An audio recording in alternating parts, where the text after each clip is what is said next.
ज्या पतीबरोबर सुखाचा संसार करण्याची स्वप्न पाहिली होती, त्याच पतीने विवाहबाह्य संबंधातून पत्नीला संपवलं. मामीच्या प्रेमात वेडा झालेल्या तरुणाने तिच्याबरोबर मिळून हे क्रूर कृत्य केलं. बिहारमधील भगलपूर इथं ही घटना घडली. पतीने आधी पत्नीला ॲसिड पाजलं, नंतर तिचा गळा आवळून तिला संपवलं. त्यानंतर मृतदेहाची विल्हेवाट लावली. पोलिसांनी आरोपी पती व त्याच्या मामीला अटक केली आहे.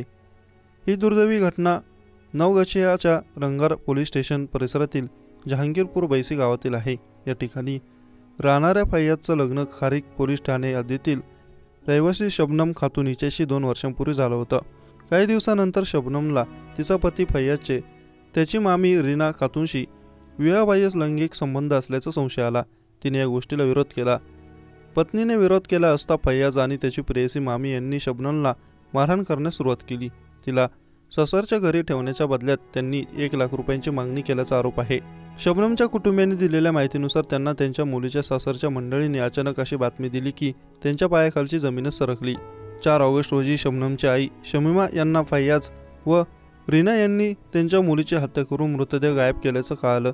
त्यानंतर मुलीच्या कुटुंबियांनी रंगारा पोलीस स्टेशन गाठून या प्रकरणी तक्रार दिली. यानंतर पोलिसांनी तात्काळ कारवाई करून आरोपी फैयाज व त्याची मामी यांना अटक केली आहे, असं नवगछियाचे SDPO ओमप्रकाश यांनी सांगितलं.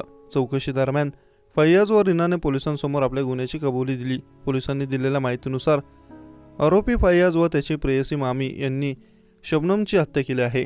तिला ॲसिड पाजलं आणि नंतर गळा आवळून तिचा खून केला. आरोपींनी शबनमची मृतदेह कोसी नदीत फेकल्याचे सांगितलं. पोलिसांनी आरोपीच्या सांगण्यावरून घटनेत वापरलेली ॲसिडची बाटली जप्त केली. दोघांचंही तुरुंगात रवानगी करण्यात आली आहे.